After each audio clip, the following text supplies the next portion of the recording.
seja uma vida de pecado. E eu sei que para alguns isso parece um tanto quanto antiquado, uma ideia muito antiga, mas nós queremos ousar falar de pecado em 2015, e não só em 2015, 16, 17, até enquanto a gente tiver fôlego, porque essa é a grande desgraça da nossa vida. A gente acha que o mundo é como é por causa do pecado, e o que fundamenta o capitalismo ser cruel para nós é o pecado. O que faz haver injustiça na terra, o que faz os caras abandonarem suas esposas, baterem nos seus filhos de forma violenta, todo o desamor que habita na terra, para nós tem um nome muito difícil de dizer, mas é muito fácil de aprender, chama pecado. É o que corrompe o ser humano, e a gente acha que é por isso que Cristo é tão maravilhoso, nos amou e nos livrou dessa tragédia. E nós queremos começar hoje, cara, falar sobre os 7 pecados capitais, que são pecados que são fundamentos para outras formas de pecado, né? É deles que você tira todos os outros. Então a gente quer confrontar isso que habita em nós, esse mal que habita em nós, cara. A gente acha que isso é muito massa. E eu queria que a gente orasse pelo nosso pastor Pedro, para que Deus usasse de forma poderosa. Nós temos experimentado algo muito massa aqui, cara, que tem sido ouvir a palavra de Deus. A gente acredita muito nisso. A gente acha que isso aqui não são palestras. Nós não somos uma escola que não te forma nunca e nunca te dá um diploma. Nós acreditamos que nós vamos ouvir agora a palavra santa, porque a gente vai abrir os santos livros e vamos ouvir a sagrada mensagem. Para nós existem coisas santas. E eu espero que seu coração esteja sedento, fervilhando, por ouvir algo que possa ser um bálsamo para a sua vida. E eu queria fazer um apelo antes do sermão. Eu sei que isso não é comum, mas seja lá o que você for ouvir, tu vai ouvir a mensagem de Deus. Então abre o seu coração. Eu espero que você já aceite aquilo que é de Deus de antemão, porque a nossa fé acredita que antes é preciso crer, para depois compreender. Se você não quiser crer no seu coração, isso vai ser só para você uma palestra, talvez uma coisa enfadonha, uma meia hora muito chata. Mas eu quero te convocar a perceber que esses céus já estão abertos e faz tempo. O que nós estamos juntando aqui é para sentir só a overdose dessa parada, tá, velho? Que Deus confronte os seus pecados essa noite, que você esteja liberto, porque aí sim, cara, você vai sair daqui um cara talvez mais consciente de quem você é, de quem é esse mundo, de como você pode realmente ter uma história bacana com Jesus. Amém. Senhor Deus, abençoe nosso pastor, abençoa ele, Pai, como o Senhor tem feito sempre. Te peço que o Senhor encha ele, Pai, da tua palavra mesmo, que é o que a gente quer ouvir. Então, use ele mais uma vez como instrumento do Senhor, Pai. E a gente conhece a vida do Pedro, o que o Senhor tem feito na vida desse camarada e o que o Senhor tem feito nessa igreja. E é por isso que a gente tem certeza, a gente tem fé em Deus, que a gente vai agora, Pai, juntos para a Tua mensagem, Deus. Abençoa o nosso coração, nossa mente, para que a gente consiga se aquietar agora para ouvir a Tua voz, Deus. Fala conosco, Pai, de forma poderosa. Em nome do Pai, do Filho e do Espírito Santo. Amém. Timóteo.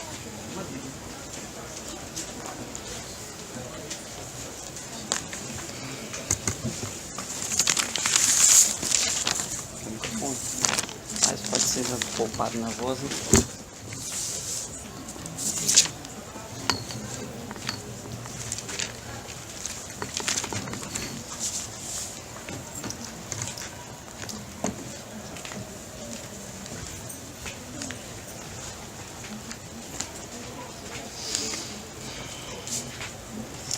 Gente, boa noite.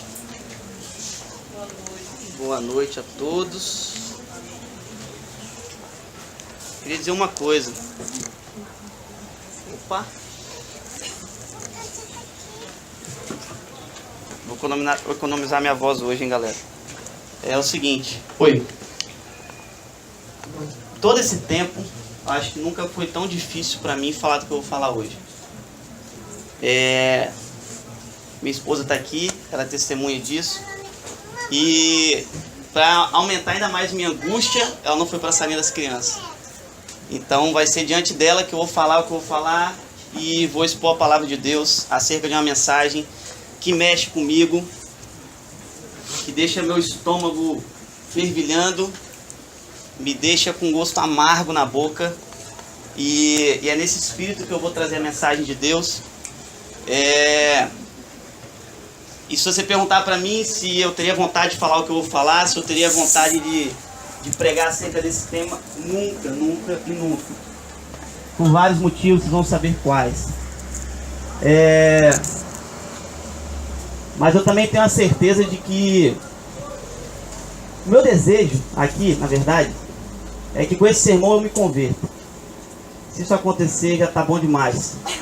Se alguém acolher essa mensagem para além de mim, Deus abençoe. Se não, meu desejo é que Deus me converta no dia de hoje. Eu queria dizer o seguinte: a vida ela tem riscos. E às vezes a ignorância é uma bênção.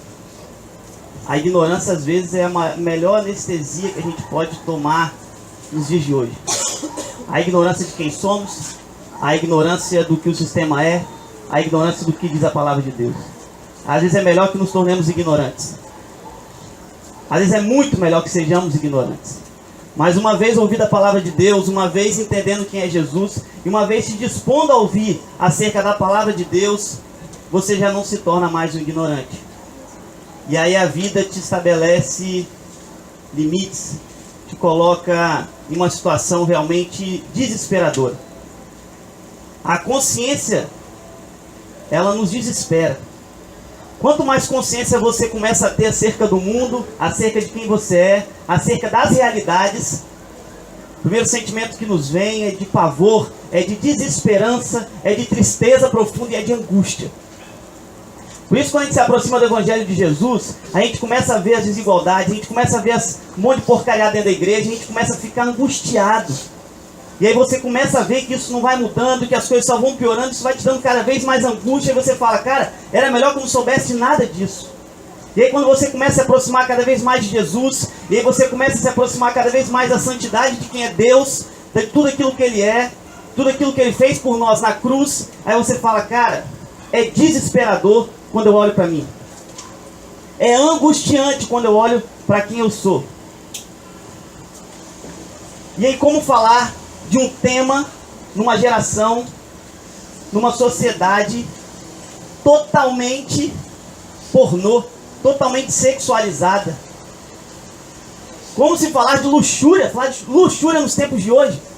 Falar de luxúria na contemporaneidade? Como que eu vou falar de luxúria? Como eu vou falar de um pecado que já não se é considerado mais pecado? Você tem bandas que se chamam isso, você tem canções que falam disso, você tem novelas que incitam isso, você tem livros que estimulam isso, você tem todo mundo dizendo que é para fazer, que é para se seguir a vida pautado nisso. Então o primeiro ponto é simplesmente loucura, o que eu vou dizer aqui hoje. E de fato se você não se agarrar em Jesus Cristo, na graça salvadora de Jesus, cara, se lançar naquele que morreu por nós não faz sentido nenhum. Principalmente pela forma que a nossa sociedade se organiza nos dias de hoje. Principalmente por isso. Como apontar que luxúria, e eu queria que vocês entendessem,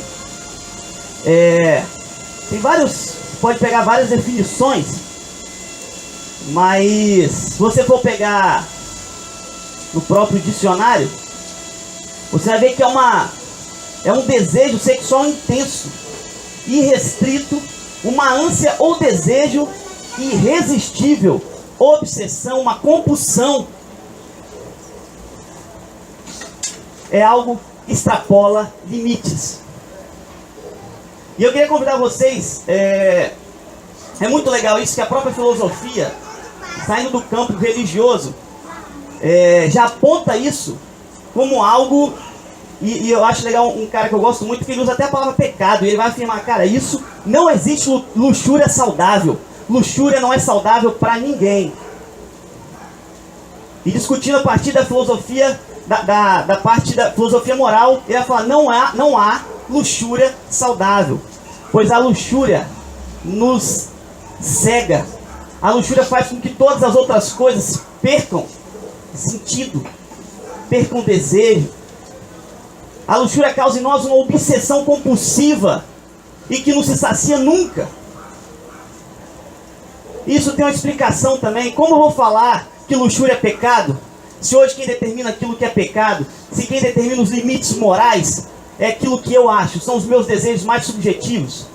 A gente vive numa época e que é complicado, mas se torna necessário se discutir o que é ética.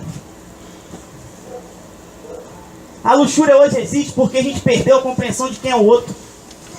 A luxúria hoje está em evidência porque hoje se luta por uma liberdade, se fomenta um discurso que muitas vezes é um discurso irracional. É o meu corpo, são as minhas regras. Eu faço dele o que eu quiser. Isso é tão irracional quanto... É simples refutar esse tipo de discurso. É muito simples. Há uma ausência de lógica no discurso dos dias de hoje que é impressionante. Porque hoje nós somos levados, nós somos pautados simplesmente pelos nossos desejos. A sociedade hoje ela é construída para que eu satisfaça aquilo que eu considero certo, que eu considero correto. Eu estabeleço com o outro aquilo que eu considero ser limite.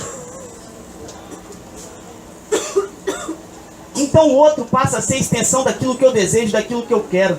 O outro já não é mais verdadeiramente o outro, sendo quem ele é. O outro é aquilo que eu desejo, e o outro se torna simplesmente algo que eu coisifico e utilizo para a satisfação de mim mesmo. Ainda que num discurso aparentemente legal, aparente comunitário, aparentemente contrário à minha satisfação própria, o outro não passa de um objeto o qual eu utilizo para satisfazer as minhas vontades. Seja na política, seja na igreja, seja na área sexual. Hoje a gente tem um enfraquecimento dos assuntos públicos por conta disso. Hoje você tem a fragmentação da política por conta disso. E hoje o que eu luto, o que eu milito, são as minhas causas. A gente vai para a rua com 1 milhão de pessoas, mas cada um gritando, levantando a sua própria placa, o seu próprio grito, seus próprios desejos, suas próprias paixões, aquilo que lhe incomoda, aquilo que ele estabeleceu como um limite próprio. Por isso que a gente vive numa confusão hoje ideológica, numa confusão mental, numa crise existencial absurda.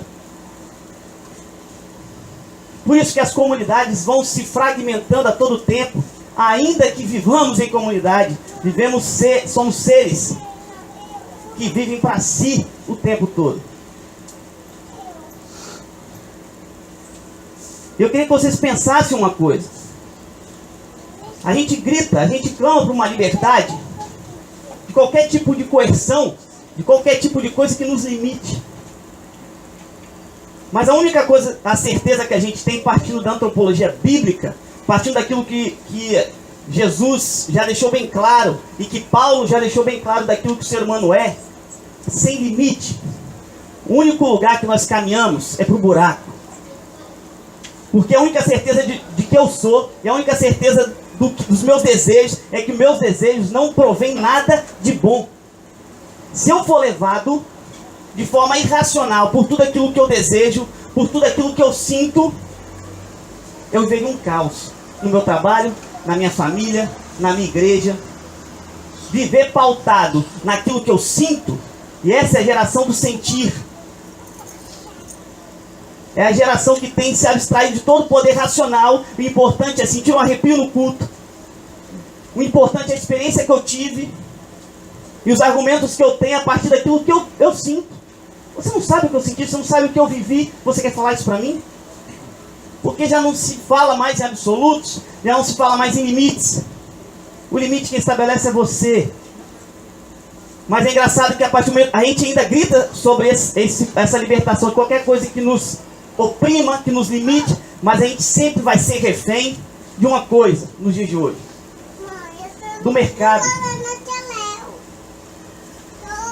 Então, ao mesmo tempo que eu grito por uma libertação do meu corpo, daquilo que eu sou, e que eu digo aquilo que eu sou, ninguém mais diz quem eu sou, eu coisifico meu corpo. Eu torno meu corpo propriedade privada. Eu torno meu corpo meu.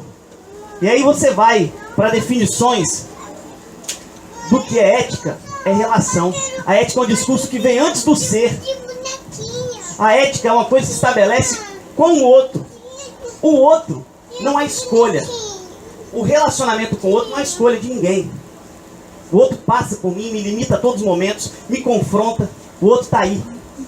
Não tem como você excluir o outro da sua existência. Então o outro já é um fator limitante, você queira ou não.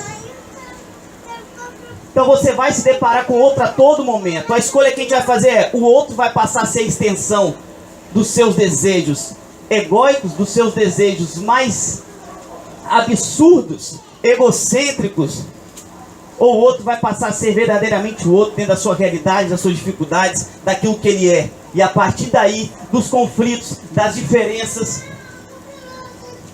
vocês construíram uma realidade. E aí você tem esse discurso. A gente condena o liberalismo político como sendo a coisa mais idiota do mundo, mas aceita o liberalismo moral. Isso é no mínimo incoerente. O liberalismo político é tão idiota quanto o liberalismo moral. Você achar que o ser humano dá conta de si mesmo é burrice, é tolice. É não querer ser, é não querer assumir aquilo que você é. Primeiro ponto para a gente compreender a luxúria como um pecado é você não se enganar, é você entender quem você é. Por isso eu falei que essa mensagem era difícil falar. Porque quem está falando aqui não é nenhum cara que não vive nada disso aqui, mas é um cara que vai acordar amanhã com a cabeça fervilhando e lutando contra tudo isso que eu estou falando aqui. Então não é um cara que vive distante dessa realidade não, tá? É um cara que, se eu fosse colocar todos os meus desejos em pauta, eu seria... Se eu colocasse tudo que eu penso numa data show aqui, acho que muitos escandalizariam. De fato, muitas às vezes têm uma imagem das pessoas daquilo que elas não são. Porque o grande favor que essa humanidade faz é sustentar, fomentar para que você seja aquilo que você não é. Justamente porque o outro já não aceita mais aquilo que você é. Então nós sustentamos uma imagem daquilo que não somos. Nós desejamos que os outros curtam aquilo que a gente não vive, que eles compartilhem uma felicidade que não existe. E eu sustento uma vida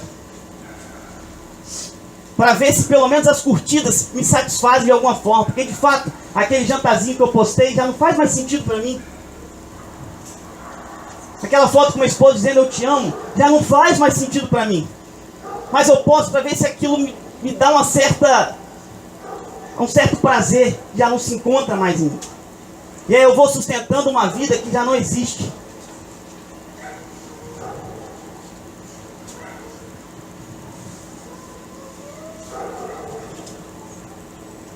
Primeira coisa que a gente tem que compreender: o ser humano abandonar a razão para viver pautado nos seus desejos é a maior tolice. Por isso nós precisamos sim, como entendemos que sem uma intervenção, tanto no poder econômico quanto no moral, a gente caminha para o caos. E é contraditório o discurso.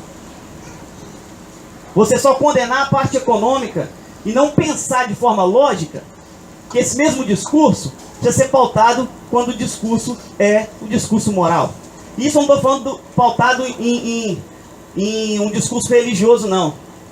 Tem várias pessoas, vários filósofos, vários pensadores hoje já construindo isso e resgatando o discurso sobre a ética e sobre a moral, porque há necessidade extrema nos dias de hoje de se discutir isso. Porque foi um grande tiro no pé, muitos vão falar, que essa revolução e esse querer de uma autonomia absoluta do ser, hoje a gente vive o que a gente vive.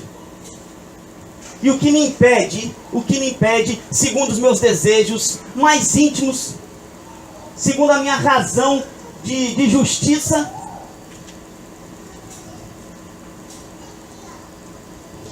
transar com uma criança?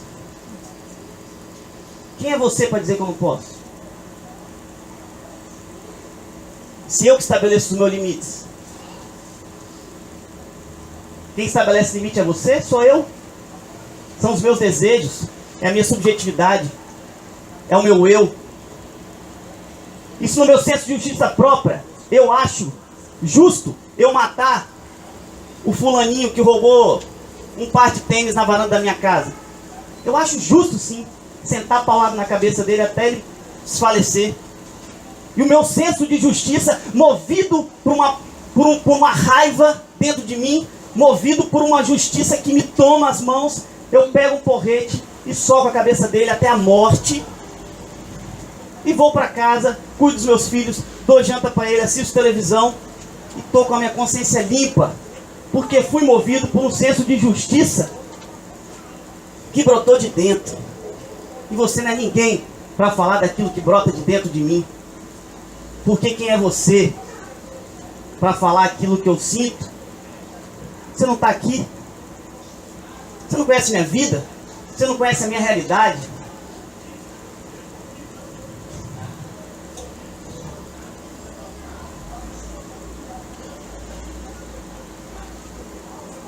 O que a gente precisa entender é que sem limite, isso do campo político, do campo religioso, educacional, sem limite, o ser humano não caminha.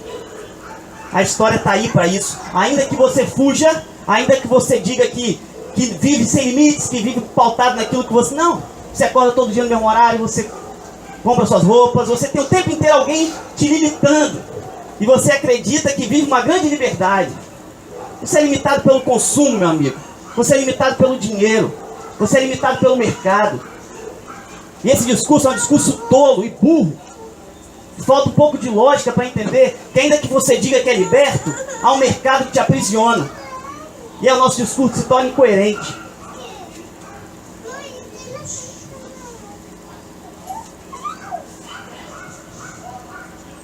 Nós precisamos de uma sociedade, sim, que nos discipline. Que diga, o que você está fazendo é explorar o outro. Esse lucro não é justo. Mas também diga, isso que você faz, você não pode fazer, porque o outro, ele precisa ser verdadeiramente o outro. E o outro é aquilo que vai limitar a sua liberdade. Isso é ser livre. É compreender que a minha liberdade é o limite perante a liberdade do outro. Isso é ética, isso é relação para que se viva e se estabeleça uma comunidade, uma sociedade. O outro já é um fator limitante, você queira ou não. O valor da vida humana é tal que o corpo ele não pode ser considerado uma propriedade do indivíduo. Você falar que o corpo é seu, é você coisificar o seu corpo. E a gente, num discurso tão crítico da sociedade, coisifica o corpo. Torna o corpo um mercado. O corpo, você não tem o corpo, você é. Nós somos. O ser é um ser integral. Eu não tenho o meu corpo, eu sou o meu corpo. E esse discurso é simplesmente dar um tiro no pé, meu amigo. E falar, eu estou vendendo, mercadologizando, capitalizando o meu corpo contra o capitalismo. Que bonito esse discurso.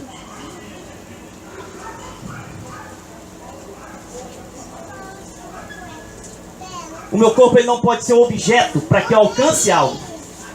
O meu corpo é meu, então ele é um objeto para que eu me satisfaça. Meu corpo é um objeto para que eu me satisfaça nos meus deleites, nos meus prazeres, nas minhas orgias. Para que eu me satisfaça na minha senso de justiça própria. Para que eu me satisfaça lucrando o quanto eu acho que é satisfatório para mim. Porque quando a gente faz esse tipo de discurso, a gente condena o cara que acha justo montar todos os artefatos possíveis para ele lucrar o máximo de dinheiro possível para obter aquilo que ele quer, que é a felicidade. Porque o final de tudo isso é uma coisa, meu amigo. Todos querem ser felizes. Mas a felicidade que passa de um desejo subjetivo e egoísta. Então, se eu assumo esse discurso, não venha condenar aquele cara que está explorando os menininhos lá em Tóquio para poder fazer o dinheiro dele crescer cada vez mais e morar numa mansão em Dubai. Porque não faz sentido, porque para ele isso é correto e o senso dele para eu ser feliz eu preciso explorar, e para eu ser feliz eu vou fazer aquilo que eu quiser fazer. E não tem limite que me imponha. O que importa é eu ser feliz. O que importa não é definirmos felicidade. Porque não nos cabe mais discutir nada nem definir nada. Porque definir é encaixotar, né? Então sabe o que importa? É ser feliz. Se ser feliz, Rebeca, para você é passar por cima de todo mundo, seja feliz. Se ser feliz para você é usar seu corpo da maneira que você quiser, seja feliz. Se ser feliz é você explorar o outro e ganhar dinheiro, seja feliz, cara. Seja feliz. Porque o que importa na nossa sociedade, na nossa geração, é que sejamos felizes. Que todos gozem daquilo que desejam. Que satisfaçamos os nossos umbigos.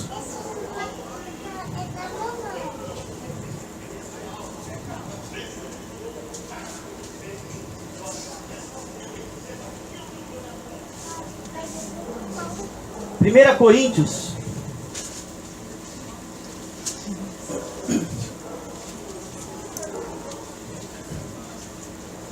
capítulo 5, diz o seguinte: como a gente sabe, a igreja de Coríntios vivia um problema muito grande, como não é diferente dos dias de hoje.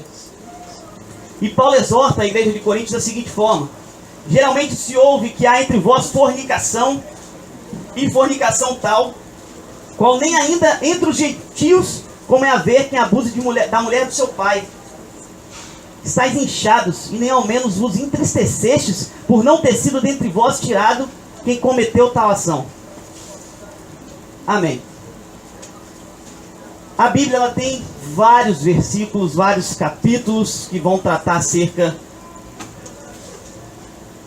da luxúria e acerca desse desejo compulsivo pelo sexo e pela entrega destemida, pela uma entrega não limitada ao prazer do corpo. Oséias 4:10. Se alguém puder abrir aí.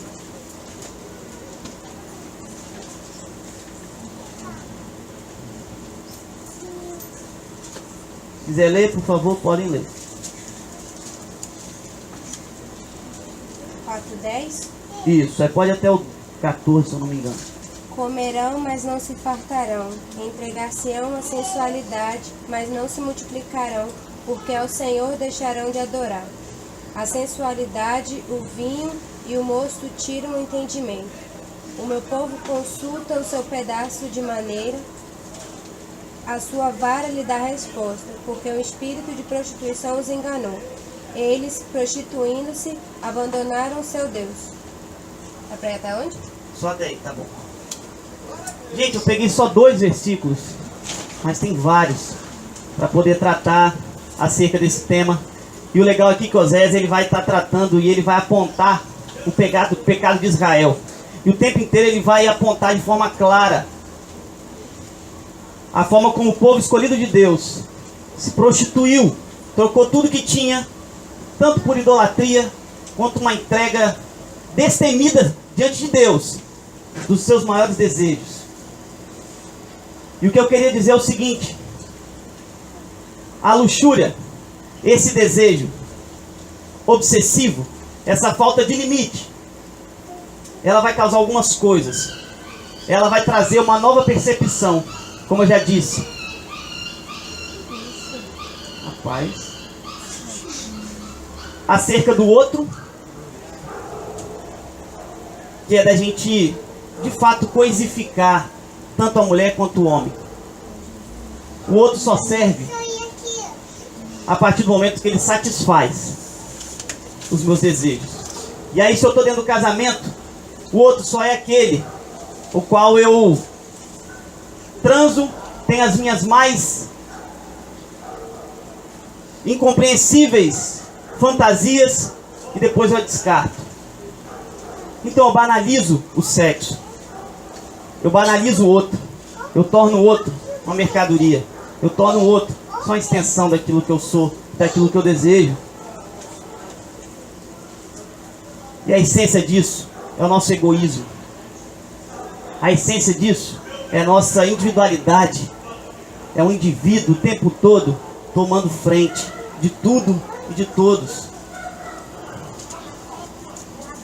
Isso vai minando, cara. Vai minando. E quando a gente percebe, a gente está entranhado nesse discurso, a gente está entranhado nessa realidade. Eu fui um cara que sempre vivi em contextos assim. Eu com 13 anos, meus tios me levaram numa casa de prostituição. E aí queriam que eu perdesse a virgindade, botaram lá com 5, 6 mulheres, eu mais um primo, mais um monte de cara, enfim. Curtimos aquela noite, no outro dia eu fiquei louco querendo mais, tio me leva de novo, aí não levou, e ali eu iniciei a minha vida sexual. E pra mim sempre foi muito normal e muito comum a banalização do sexo, a coisificação do outro. Pra mim sempre foi muito normal.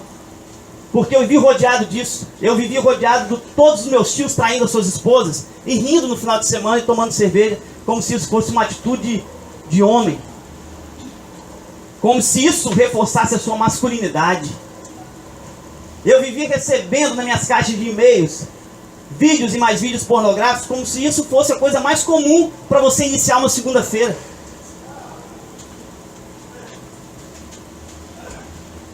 Eu vivi de todos os lados, sendo alimentado dessa forma, sendo estimulado. Os ambientes que eu frequentava, as pessoas que eu andava, isso me estimulava a todo momento, a simplesmente olhar para o sexo como algo que só me satisfazesse. E eu comecei a observar que isso não tinha limites. Eu comecei a observar que de fato esse pecado aqui fazia parte de mim. Porque quando o cotidiano já perde sentido, quando tudo que você faz gira em torno disso, você começa a entender que alguma coisa está errada. Isso é um perigo. Sabe por quê? Porque esse pecado aqui dificilmente vai ser discutido nos dias de hoje.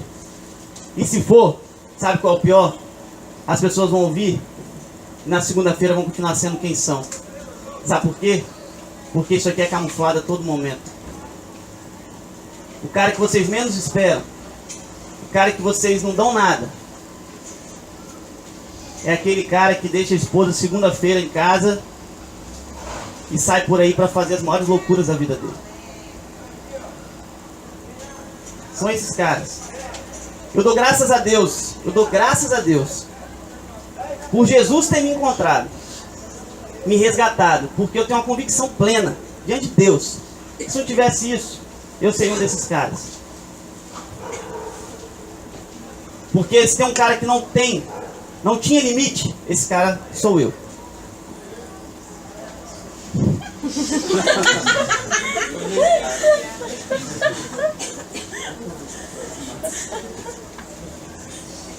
Nada me saciava. Nada me saciava. Isso se torna uma coisa... É como se corrêssemos atrás do vento.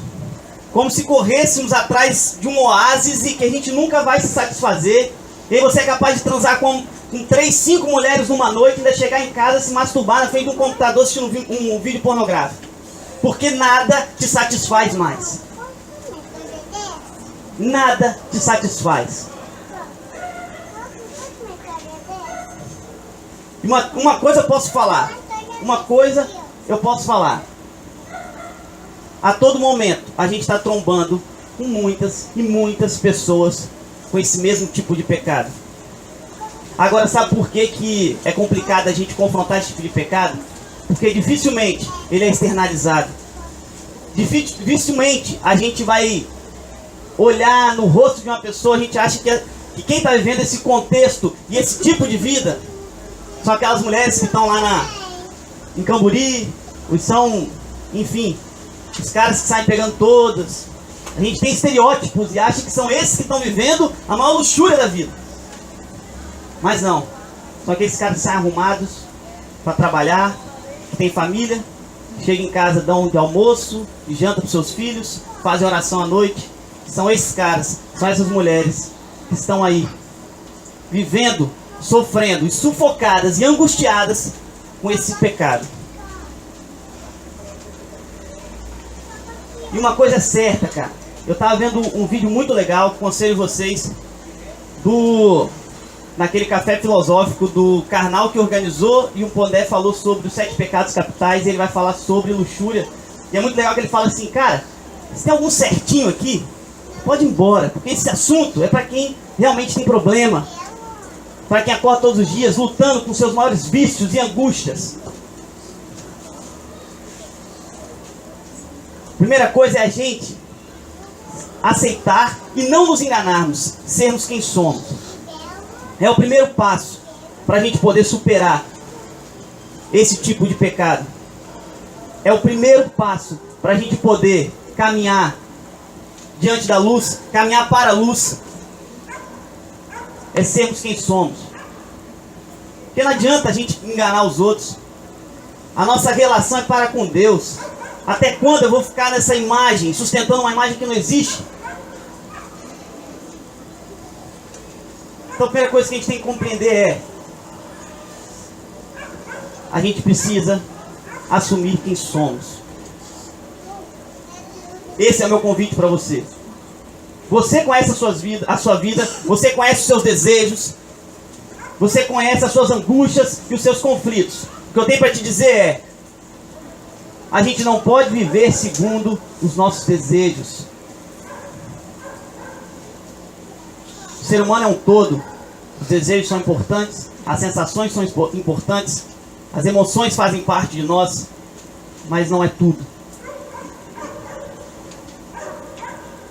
Uma geração pautada nisso vai nos matar e vai matar aqueles que estão ao nosso redor. Sejamos mais racionais. Qual é o teu conceito de felicidade? Será que é um gozo? Qual é o teu conceito de felicidade? É não se satisfazer com a mulher na cama? Qual é o teu conceito de felicidade? Necessita ir para além disso. Porque a palavra de Deus nos aponta: esses não herdarão o reino de Deus. E quando eu falo isso, cara, eu não falo como um cara que simplesmente fui liberto de um vício que agora vivo como se nada me afetasse. Pelo contrário, eu luto todos os dias contra isso daqui. Eu luto e sei que vou lutar como alguém que deseja um crack todos os dias. Porque eu vivi a maior parte da minha vida, não foi entendendo quem Jesus é, mas foi satisfazendo os meus próprios desejos. E quando eu vou para o Evangelho, Jesus fala: você tem que abrir mão daquilo que você é, pelo outro e por mim. Aí é o risco da minha fé. Aí é a cruz da minha fé. Agora o que eu tenho consciência é: de fato, se fosse por mim, eu não conseguiria nada. Não tem como, e é impossível, se não nos lançarmos nisso aqui, na cruz de Jesus. Porque não há quem resolva os seus próprios problemas. O ser humano é mau, entenda isso. Eu e você não somos capazes de resolver problema nenhum. O cheiro de queimado danado.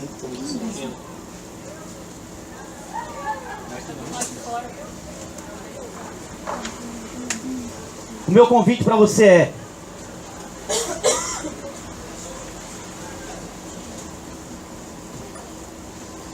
se lance em Deus. E quando eu digo se lançar, é se jogar mesmo, cara. A gente cantou uma música aqui, cara, que eu comecei a chorar porque eu falei: cara, eu não vou cantar isso daqui porque isso aqui é muito difícil cantar. Tudo eu entrego a ti, tudo. É muito fácil a gente vir no domingo aqui e cantar isso, cara. É muito fácil. Mas a gente voltar para as nossas casas, a nossa vida continuar a mesma merda. Eu continuar amando e sustentando os meus desejos. Eu continuar amando o meu dinheiro. Eu continuar sendo quem eu sou no meu trabalho. É melhor que nos entreguemos mesmo às nossas paixões. Vai e viva a sua vida. Vai ser feliz. Mas não fique tentando fazer de conta. É melhor que se afunde no pecado. Pelo menos você vai ser mais feliz. Você não vai ter alguém te lembrando que você não é feliz. Mas você acha que é feliz na lama. Não tem ninguém para te falar que você está sujo. Então se lance na lama. Agora, se você quer de fato viver uma vida, cara, angustiada, sim, porque o Evangelho de Jesus nos angustia todos os dias. Porque se eu olho para a cruz de Jesus, se eu olho para quem Ele é, eu fico angustiado, porque eu sei quem eu sou. Então esse discurso de que a vida com Jesus, de que a nossa fé é tranquila, é mentira. Porque se você tem dificuldade, você vai ser convocado a lutar contra ela. E depende da dificuldade, você vai lutar pelo resto da sua vida. E muitas vezes isso não é problema de Deus, não, é seu.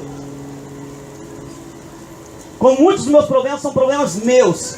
E que eu tenho que hoje lutar dentro do meu casamento. Fruto de uma vida de pecado. Fruto de uma vida sem limites. Fruto de uma vida achando que a maior felicidade do mundo é eu satisfazer aquilo que queima dentro da minha barriga. Aquilo que eu sinto. Aquilo que me dá arrepio. Aquilo que me tira do sério. Mas não é esse o convite de Jesus. O convite de Jesus é uma cruz. Porque foi lá que Ele morreu por mim e por você. Que Ele derramou o sangue dele na cruz. Jesus não é um personagem histórico, meu amigo. Jesus é Deus. Jesus é o Cordeiro de Deus. É o Filho de Deus que foi imolado na cruz. Isso não é história, meu amigo. Isso não é brincadeira. E se isso é verdade, a gente é convidado a nos lançar nessa cruz. Se lance na graça de Deus, entendendo que nada você pode fazer. E depois disso, de se lançar, de se jogar, Jesus te convida a uma caminhada. E aí você vai lutando, dando graças a Deus. E aí você vai lutando, entendendo que é Deus que te sustenta. E que é o Espírito Santo de Deus, o Consolador, que nos convoca a essa batalha. E aí a vida se torna mais leve. Sabe por que muitos vivem uma vida pesarosa diante dos seus pecados? Porque de fato não se lançaram em Deus, estão se lançando em si mesmo. Abandona quem você é, meu amigo. Abandona suas forças. Para de querer lutar com seus próprios braços. Se lança naquele que pode tudo. Se lança nele. Para de querer ter parte de alguma coisa. Agora, ao se lançar nele, você vai ser convocado. Não é nem obrigado, porque se você se lançou, ele te convoca a cantar que tudo é dele. E tudo, meu amigo, são as suas emoções, a sua razão, o teu dinheiro, os teus estudos, a tua faculdade. Vai comprometer toda a sua vida. Se você não quer isso, meu amigo, procura outra religião. Porque é de Jesus, o bagulho é doido. Esse é o convite. Deus abençoe.